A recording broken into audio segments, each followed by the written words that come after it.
The floor had never been this quiet. 15 engineers stood in a loose semicircle around the machine, their laptops open, their diagnostic tablets blinking with error codes. None of them could explain. The CEO stood behind them, arms crossed, jaw tight. 200 factory workers had stopped what they were doing, one by one, drawn by the silence instead of the noise.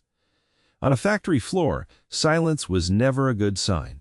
Silence meant something had stopped working, and the thing that had stopped working was the one machine that mattered most.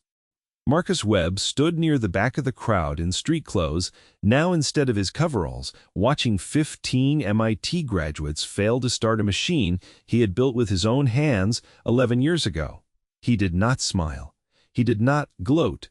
He simply watched the way he had always watched, with the quiet patience of a man who understood that some truths did not need to be spoken. They only needed time. Miss. If you've ever been pushed out of a place you built, replaced by people with better titles and worse instincts, then you already know the feeling sitting in Marcus's chest right now. Stay with this one until the end. Because what happens next on that factory floor is the kind of justice that doesn't come from shouting. It comes from silence and from machines and from a man who never once raised his voice to be heard. 10 weeks earlier, the Bellwether steel fabrication plant on the east side of the river had been running the way it always ran, which was to say, without much fuss and without much attention from anyone above the plant manager's pay grade. Marcus Webb had worked there for 11 years. He had started as a line technician, then became a maintenance lead, and eventually became the man everyone called when something broke that nobody else could fix. He was 44 years old, broad-shouldered, quiet, with hands that had a permanent map of small scars across the knuckles. He raised his daughter Zoe, alone, ever since her mother passed when Zoe was 6. Zoe was 14 now, sharp as a tack, and the reason Marcus left the plant every night at exactly 5:40, no matter what was on fire. The machine at the center of the plant, the one everyone called the Line 5 press, was not just any piece of equipment. It was a custom-built stamping and forming system assembled over 18 months by Marcus and a small crew, back when the plant was one accident away from shutting down for good.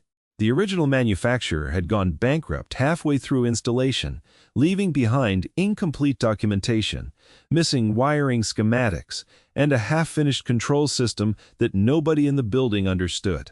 Marcus had understood it, not because he had a degree in it. He had 2 years of community college and a lifetime of taking machines apart to see how they thought. He had spent 4 months living inside that press, rewriting its logic controller by hand, splicing wiring harnesses that had never been labeled, building a manual override system that existed nowhere in any official documentation because he had never had time to write it down. He simply carried it in his head. The plant survived because of that machine, and the machine survived because of Marcus. For 11 years, nobody questioned that arrangement. The plant manager, an older man named Gerald Voss, understood it well enough to leave Marcus alone. Gerald had hired Marcus in the first place, had watched him teach himself the guts of that press, and had never once doubted the man's value. Then Gerald retired, and Bellwether Steel was acquired by a private equity-backed conglomerate called Ashford Dunmore Holdings, and everything changed within about 90 days. The new regional director was a man named Trent Calloway, 38 years old, Ivy League, MBA, the kind of man who wore his blazer even on the factory floor, as if the concrete might stain something more than his shoes. Calloway had been brought in specifically to modernize 3 plants in the region, and modernizing in his vocabulary meant optics, meant headcount reports that looked impressive in a slide deck. It meant hiring people with prestigious names attached to their resumes, regardless of whether they had ever set foot on a factory floor. Calloway's first visit to the Bellwether plant lasted 11 minutes. He walked the floor with a tablet in hand, nodding at things he did not understand, asking questions that revealed he had not read the plant's operational history. When he reached Line 5, he paused at the press, looked at the exposed wiring panel Marcus had left open for a scheduled inspection, and made a comment that would end up defining the next 10 weeks of both their lives. "This looks like something out of the 80s. Calloway said, to no one in particular, though Marcus was standing 4 feet away holding a multimeter. Wiring's from the 80s, Marcus said. Logic's not. Calloway glanced at him the way a man glances at a vending machine that has just spoken back. And you are maintenance lead. Marcus Webb, I built this line. You built it, Calloway repeated, with the faint, polite disbelief of a man who did not believe manual labor produced anything worth calling an achievement. Interesting. He did not ask another question. He wrote something on his tablet and moved on. Marcus had seen men like Calloway before, though never one with this much authority over his paycheck. He recognized the type immediately. Men who mistook confidence for competence, who valued the appearance of intelligence over the practice of it. He did not say anything else that day. He simply went back to the panel and finished his inspection because the machine did not care about Calloway's opinions, and neither really did Marcus.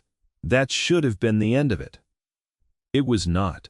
3 weeks later, Calloway called a meeting of the regional operations team, a meeting Marcus was not invited to, though its subject was the future of the plant he had spent 11 years keeping alive. Calloway's presentation, according to 2 people who later described it to Marcus in hushed voices, centered on what he called modernization through technical elevation. The plan was simple on its surface. Ashford Dunmore would bring in his specialized engineering team, all recent graduates from top-tier programs, to overhaul the plant's aging equipment and bring its documentation and systems into the 21st century. It was in theory not a bad idea. Documentation had genuinely lagged behind.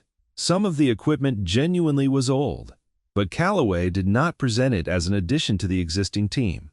He presented it as a replacement. The current maintenance staff operates on tribal knowledge, Calloway told the regional board. According to the meeting notes Marcus would eventually get his hands on, there is no institutional documentation, no formal engineering oversight. This represents significant operational risk.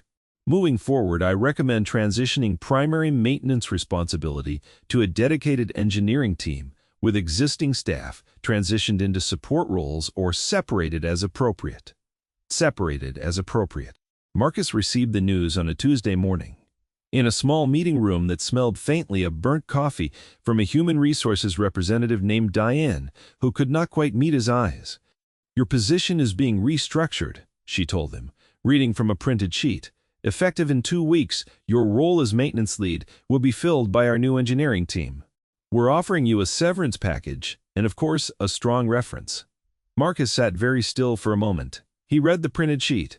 She slid across the table, then read it again, more slowly, the way he read anything that mattered. Twice was never enough to make bad news feel real, but it was enough to make sure he understood exactly what it said. Who's replacing me? He said. It was not really a question. A specialized engineering team, 15 people, all from very prestigious backgrounds. Mr. Calloway feels the plant needs more formal technical leadership going forward. Line 5 doesn't have a manual, Marcus said. I'm sure the new team will develop proper documentation. It doesn't have one because I never had time to write one. I've got it up here. He tapped the side of his head. Once. That's not a criticism. That's just a fact you should probably know before I leave. Diane wrote something down. Marcus doubted it was that. He did not argue further. He did not raise his voice. He signed where she told him to sign, collected the small cardboard box of his belongings from his locker 2 weeks later, and walked out of the plant he had helped save, past the crew who had worked beside him for over a decade, most of whom would not look at him directly, because looking at him directly would have meant acknowledging what was happening. Zoe met him on the porch that evening, home from school, backpack still slung over one shoulder. You're early, she said. Got let go, Marcus told her. There was no point in softening it. He had never been a man who softened things. Not for her, not for anyone. New management brought in some big engineering team. Said the plant needed to modernize. Zoe studied him for a second, the way she studied everything, carefully, like she was checking his work. Did you tell them about the override panel? Nope. The startup sequence for the hydraulic system? Nope, Dad. They didn't ask, Marcus said. And even if they had, I don't know that I'd have told them everything. A man who spent 11 years learning something the hard way doesn't owe it to the people who just fired him to hand over the easy version. Zoe didn't argue with that.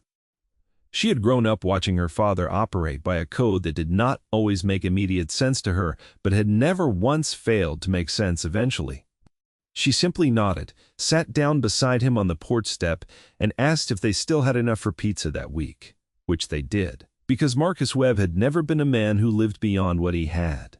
The 15 engineers arrived on a Monday morning 3 weeks later in matching company polos that had clearly never seen a drop of hydraulic fluid. They were led by a young woman named Priya Anand, 26 years old, top of her class at MIT, hired specifically to lead what Callaway had internally branded the Bellwether Modernization Initiative. She was, by every account, genuinely brilliant. She understood control systems theory better than most people in the industry twice her age. She had built award-winning senior projects on predictive maintenance algorithms. She was not the problem.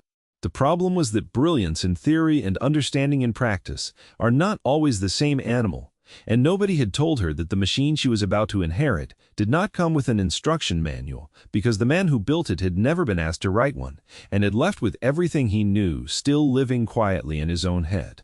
For the first 2 days, things seemed to go fine. The team ran diagnostics, reviewed what documentation existed, which was thin, and began mapping the plant's systems. Line 5 was scheduled for a routine restart that Thursday morning after a standard maintenance shutdown for a parts inspection Marcus had scheduled before he left. Thursday morning, the Line 5 press did not start. Priya's team ran the startup sequence exactly as documented in the manufacturer's original specifications, which they had managed to recover from an old file server. The press hummed, cycled through its initial checks, and then locked into a fault state.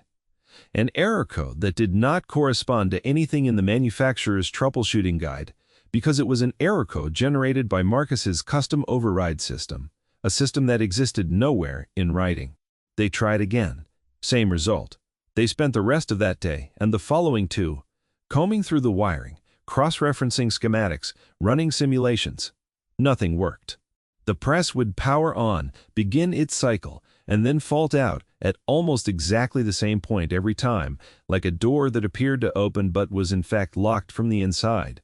By the following Monday, Callaway was receiving calls from corporate asking why Line 5, responsible for nearly 40% of the plant's output, had been offline for 6 straight days. He walked onto the floor Monday afternoon, blazer immaculate, jaw set, and found his 15 prestigious engineers standing around an open control panel, looking like a group of surgeons who had opened a patient and found an organ that did not appear in any textbook. "What is the problem?" Callaway said. It was not really a question either. It was an accusation dressed as one. "There's a secondary logic layer," Priya told him. Exhaustion audible under the professionalism. "Underneath the manufacturer's original programming, it's not in any documentation we've found. It looks like someone built a custom safety interlock system, and it's rejecting our startup sequence because we're not matching some kind of authentication step we can't identify. Can you bypass it?" Not without understanding what it's protecting against first. If we force a bypass and there's a reason that interlock exists, we could damage the hydraulic system, or worse. Callaway's jaw tightened further. "You're telling me 15 of the best engineers in the country can't restart a machine some plant technician cobbled together a decade ago?"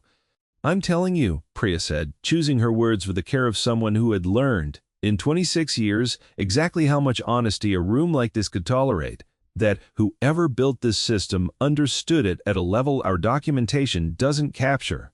We need the original build records, or we need to talk to whoever installed it." Callaway did not respond to that immediately. He turned and walked the length of the floor, past workers who were quietly, carefully not making eye contact with him, and stopped near the break room, where an older technician named Ruben Alvarez was refilling his coffee. "Alvarez," Callaway said, "you worked with the previous maintenance lead, Marcus." "Yeah, 15 years. Did he leave any documentation on Line 5? Personal notes? Anything?" Ruben took a slow sip of his coffee before answering, in the manner of a man who had waited a long time to enjoy a small moment like this. "Marcus didn't write things down much," Ruben said. "He kept it up here." He tapped his temple. The same gesture Marcus had made to Diane weeks earlier, though Reuben did not know that. Man built that whole override system in his garage on weekends, tested it piece by piece on his own time before he ever installed it. There's no manual, because there was never a manual. There was just him. That's absurd, Calloway said. No, responsible operation runs like that. Responsible operation ran fine for 11 years, Reuben said, and went back to his coffee. Calloway did not appreciate the correction. He walked away without responding, already composing, in his head, a version of events in which this was somehow still not his fault. By Wednesday of the second week, Line 5 had been down for 11 straight days. Corporate had stopped calling Calloway and started calling his boss instead, which was, in the language of corporate hierarchies, roughly equivalent to a fire alarm going off inside someone's office. Calloway called an emergency meeting with the plant's ownership, which included, for the first time in the plant's recent history, the actual owner of Ashford Dunmore Holdings Industrial Division, a woman named Eleanor Ashford Whitfield. Eleanor was 51 years old, had inherited controlling interest in the parent company from her father 2 years earlier, and had spent most of those 2 years insulated from the operational details of the dozens of plants under her umbrella, trusting regional directors like Calloway to manage what she could not personally oversee. She was, by nature, careful and analytical, the kind of executive who preferred spreadsheets to instinct. But she had also grown up around her father's factories as a child, had spent summers walking floors like this one long before she inherited the paperwork that came with them. And she had not entirely lost the ability to recognize when something did not add up. She flew in personally, which Calloway had not expected, and which visibly unsettled him the moment her car pulled into the plant's lot. "Walk me through it," she said, once they were standing on the floor near the idle press. Calloway gave her the version he had been rehearsing. The equipment was outdated. The previous maintenance staff had operated without proper documentation, a serious operational risk he had identified early and moved to correct. The new engineering team, highly credentialed, was working diligently to overcome what he called a legacy documentation gap and would have the line running shortly. Eleanor listened to all of it without interrupting, which was a skill Calloway mistook for approval. Then she turned to Priya, who was standing a few feet away, and asked a single question that Calloway had conspicuously avoided asking in front of her. "How close are you to a solution?" Priya hesitated, glanced briefly at Calloway, then decided in the manner of someone who had spent 2 weeks watching a man take credit for a plan that was actively failing, to simply tell the truth. "Honestly, ma'am, we're not close at all. We don't understand the system we're trying to restart. We're not going to pretend otherwise. The person who built it understood something about this machine that none of us can currently reconstruct. And where is that person now?" The floor went quiet in a different way this time, the quiet of people waiting to see who would answer first. "He was let go," Priya said. Before we arrived, Eleanor turned to Calloway. Her expression did not change dramatically, but something in it sharpened, the way a lens sharpens when it finds its focus. "You replaced the one person who understood this equipment," she said, "with a team that by their own admission does not." "The decision was about long-term operational maturity," Calloway said. "Short-term disruption was expected as part of the transition. 11 days of full production, loss on your highest output line is not a disruption, Trent. It's a crisis. And it's one you appear to have caused." Calloway opened his mouth to respond, then closed it, recalculating. This was the part of the story where men like him usually pivoted gracefully, toward whoever else could be blamed. He found his target quickly. "With respect, Eleanor, this is exactly the risk profile I flagged when I took this position. Undocumented systems, built by unqualified personnel without proper oversight, are a liability, not an asset. The previous technician should never have been allowed to build critical infrastructure without engineering sign-off in the first place. If anything, this proves my original point." It was. Eleanor noted silently a genuinely impressive piece of verbal engineering. He had taken a crisis, he created and reframed it as evidence he had been right all along. She had seen that particular maneuver before, in boardrooms far more expensive than this factory floor, and she had learned, over 2 years of watching men like Calloway operate, that the maneuver usually meant exactly the opposite of what it claimed. Get me his contact information, she said. Tonight, ma'am. I really don't think... Tonight. Trent. Marcus's phone rang at 7:15 that evening. While he was sitting at the kitchen table helping Zoe with a geometry worksheet, the two of them working through a proof involving parallel lines and transversals with the particular patience of people who enjoyed figuring things out together. He did not recognize the number. He almost let it go to voicemail. He answered on the fourth ring. Is this Marcus Webb? Speaking. My name is Eleanor Whitfield. I own Ashford Dunmore Holdings Industrial Division, which includes the Bellwether plant. Marcus's expression did not change, though Zoe, watching him across the table, noticed the small stillness that settled over him, the particular quiet he wore when something mattered. I know who you are, Marcus said. Or I know who your company is, anyway. I'll be direct. Mr. Webb Line 5 has been down for 11 days. My engineering team cannot restart it. I understand you built the system currently preventing that restart. I built the whole line, Marcus said. The override system's just the part that's giving them trouble. Would you be willing to come look at it? I'll pay you as a consultant, whatever rate you consider fair. Marcus was quiet for a moment, not because he was uncertain, because he was deciding exactly how honest to be and with whom. Can I ask you something first? He said. Of course. When they let me go, did anybody ask what happens to that machine without me? Or did they just assume the degree was the important part, and the 11 years didn't count for much? Eleanor did not answer immediately. When she did, her voice had lost some of its corporate polish. I wasn't part of that decision, she said. I should have been. I wasn't paying close enough attention, and that's on me. I'm paying attention now. It was, Marcus thought, about as honest an answer as he was likely to get from someone in her position. He glanced at Zoe, who was watching him with the specific expression she wore when she already knew what he was going to decide before he said it out loud. I'll come, Marcus said, but I'm not doing it as a favor. I want it in writing, and I want to know exactly what happened to my old job before I set foot on that floor again. You'll have both by morning, Eleanor said. She kept her word. A courier arrived at 7 the next morning with a signed consulting agreement. Generous, specific, and, notably, a printed copy of the meeting notes from the session where Calloway had recommended his restructuring plan.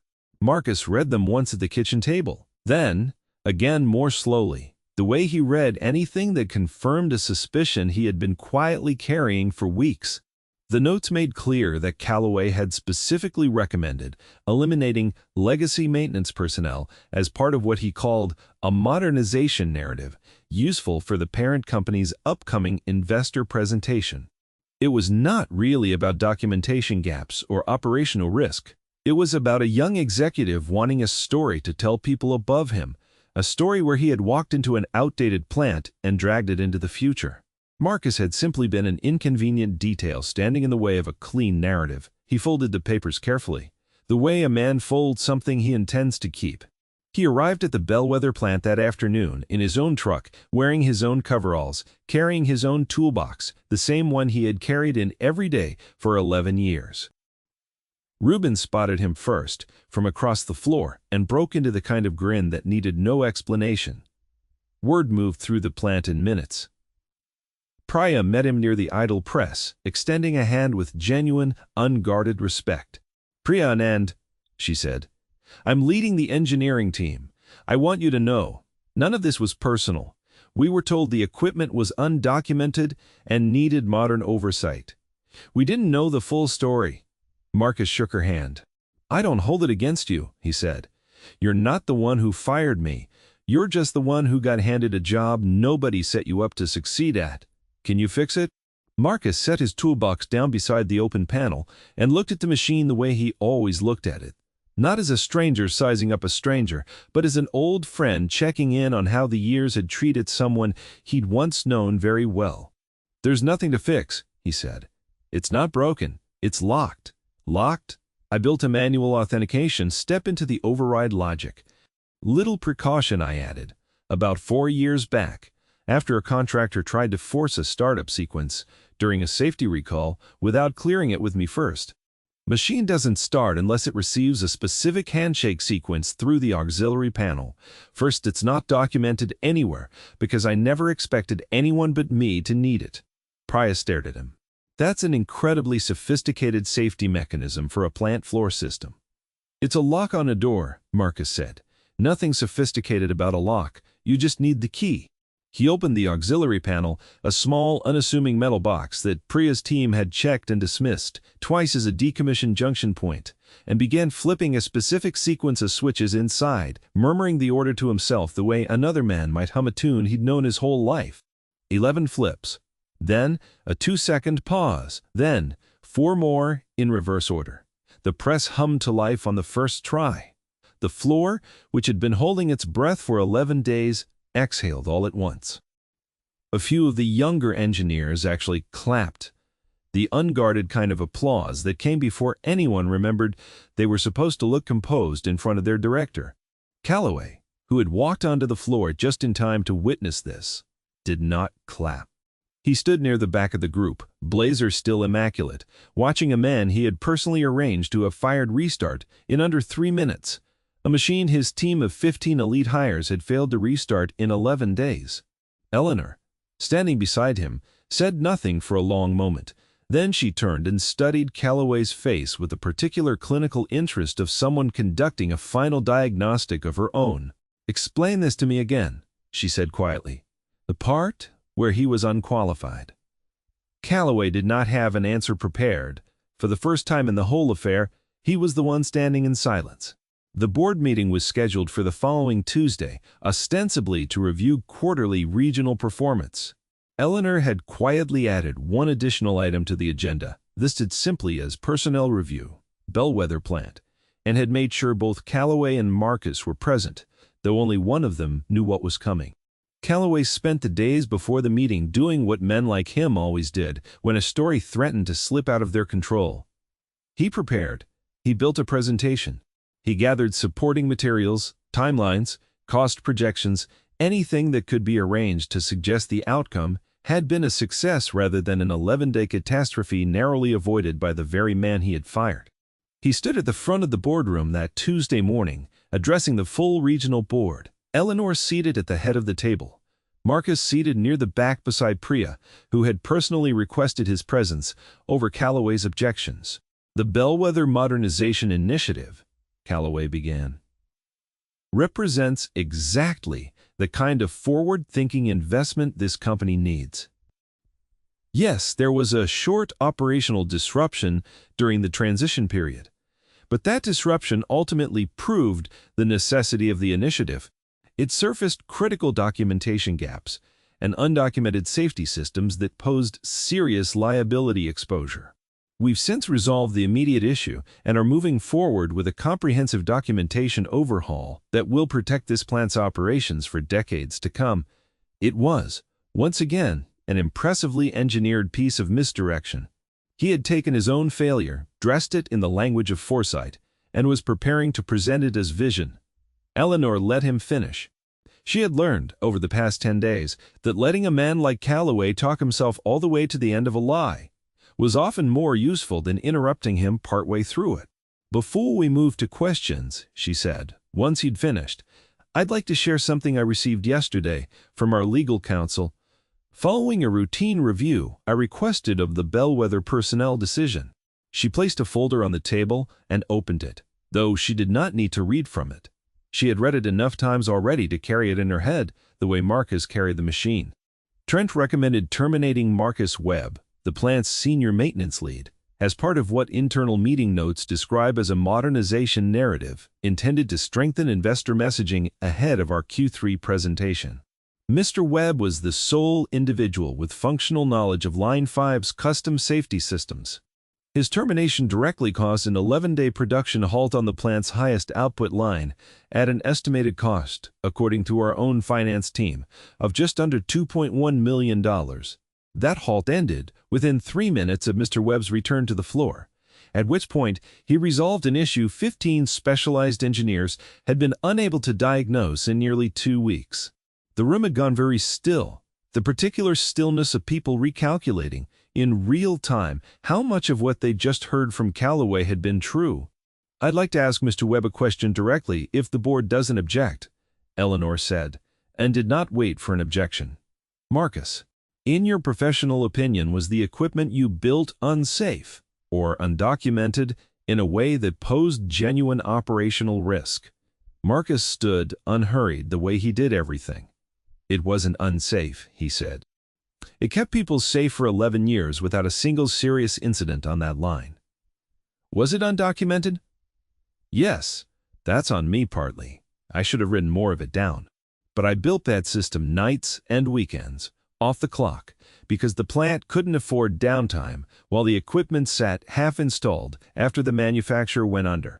Nobody asked me to document it as I went, because nobody upstairs was paying attention to that line until it became useful to say it was a problem." He paused, glanced briefly at Calloway, whose composure had begun, almost imperceptibly, to crack at the edges. "I don't think Mr. Calloway fired me because the equipment was a risk," Marcus continued. "I think he fired me because a man who builds things with his hands didn't fit the story he wanted to tell people in this room. I was in the way of a nicer photo." Nobody in the room said anything for a moment. Priya, seated beside him, did not look away and did not pretend to be surprised by any of it. Eleanor turned back to Calloway. "Would you like to respond?" Calloway's jaw worked for a moment before words came out, and, when they did, they came out smaller than the ones he'd walked in with. "The decision was made with the information available at the time." "Hindsight is, the information available at the time," Eleanor said, "was 11 years of flawless operational history on that line, provided by the man you fired to make your slide deck look better. That information was available. You chose not to look at it." She closed the folder. "Trent, your position with this company is terminated, effective immediately. Legal will follow up regarding the terms. I'd like security to escort you from the building." Calloway did not argue. There was, by that point, nothing left to argue with.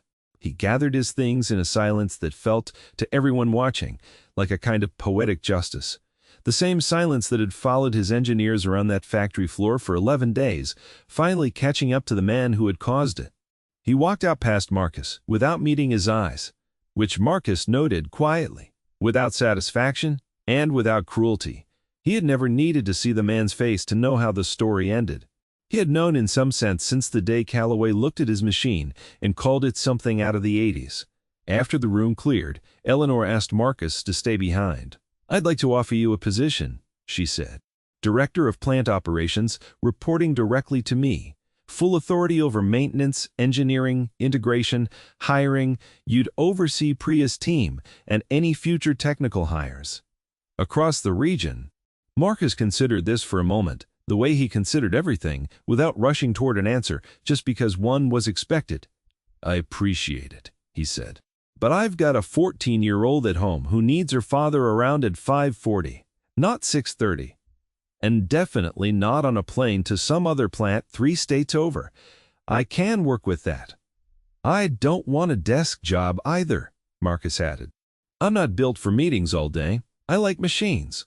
I like fixing things with my hands." Eleanor nodded slowly, recalibrating. The way she'd been recalibrating for the past 10 days.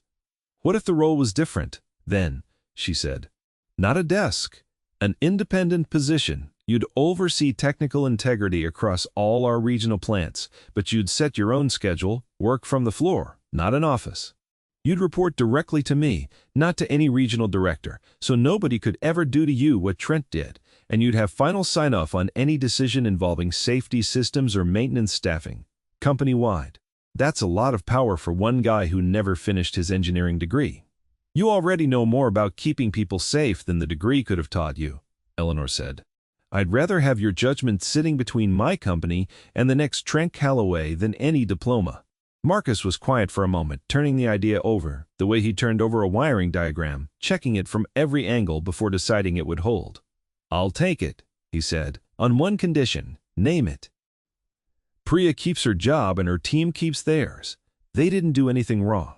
They got handed a machine with no manual and no warning, and every single one of them showed up every day anyway and tried their best to solve something they weren't set up to solve. That's not incompetence.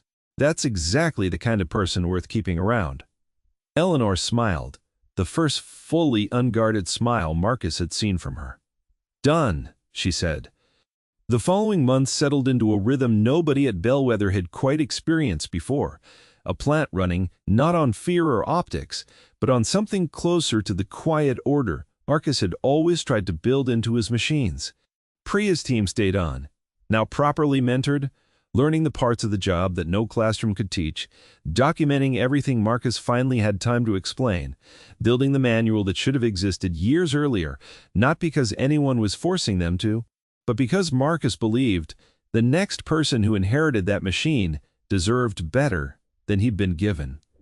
Eleanor visited the plant more often than her calendar technically required.